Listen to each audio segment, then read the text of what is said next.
This is DeoXplain. So we have done a lot on algebra. We did a lot. We solved linear equations, inequalities, simultaneous equations, and we studied a lot on exponents, radicals, logarithms. So I'm sure you have a lot of concepts. So now we're going to go back to algebra and solve another types of equation called quadratic equations. But these kinds of equations are a bit different from the ones which we are solving formally. These ones are not linear equations, are quadratic. So quadratic equations, they are normally in this form. This is what we should know, where a is not equal to 0. That means we need this term with a square. That means for it to be a quadratic equation, it should have this term with a square. If the rest are not there, fine, we don't care. If it's b0, that means if it's like this, it's still a quadratic. If it's like this, it is a quadratic equation. But if it's like this is a linear equation. Okay, so this term should always be there. So how do we solve it? Let's start with a simple basic one. Okay, let's start with few simple examples where we don't have all the three terms. First, let us cover this one. Simple. Okay, so for instance, you are given 4x squared minus 9 equals to 0. See, something like that. How do we solve that? Okay, it will be, we just take that 9 over there, so it is 4x squared equals to 9. See, like how we solve normal equations. Okay, then we divide by 4 on both sides to maintain the balance. If we divide by 4 here, okay, so it's x squared equals to 9 over 4. So what follows next? We find the square root, right?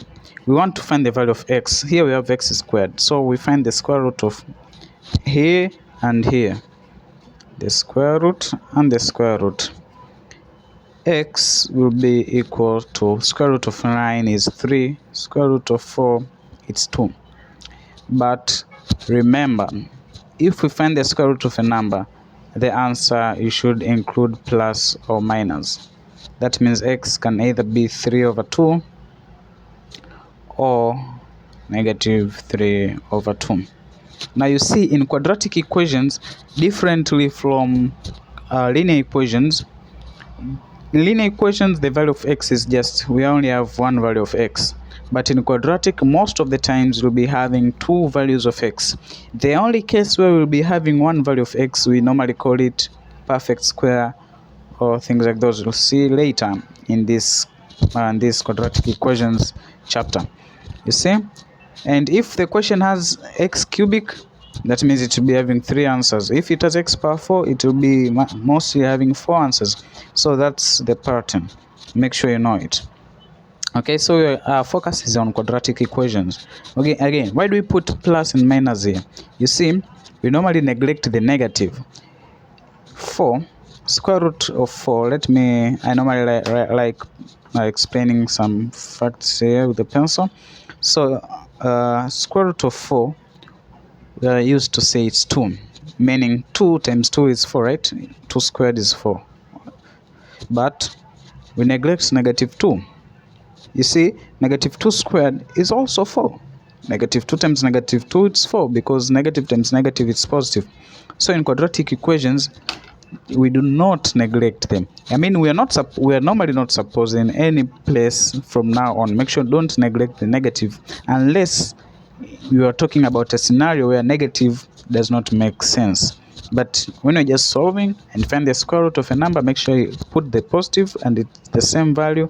The negative, it's negative. It's negative. Okay, that's easy. Now let me cover this C here. The equation, I give you an equation of this form. Let me say, for instance, you have 2x squared plus 6x equals to 0. This is also a quadratic equation because of this squared here. See? How do we solve this? Okay, Most of you will rush and say, okay, I just take negative a, it will just been 2x squared, and then I just cancel the x's and be left with only one x. That will give you only one value of x.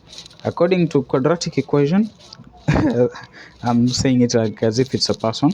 Okay, I put x outside here, the brackets, instead of cancelling it.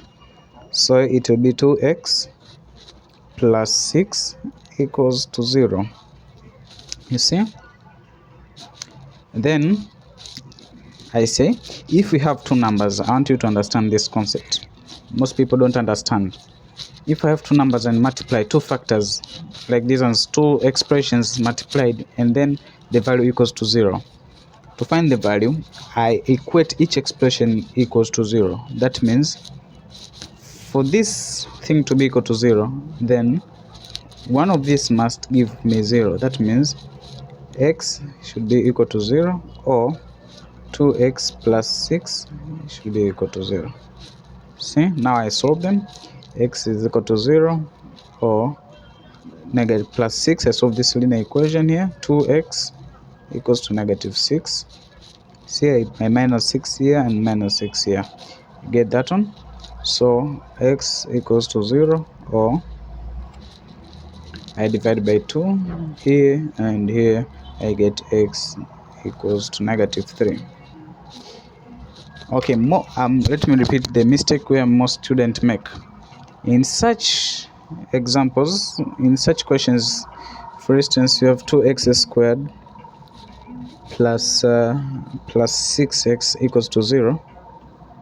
It is tempting to to just cancel x, simplify x here and here, because it's 0, to be left with only 2x plus 6 equals to 0. 2x equals to negative 6, x equals to negative 3.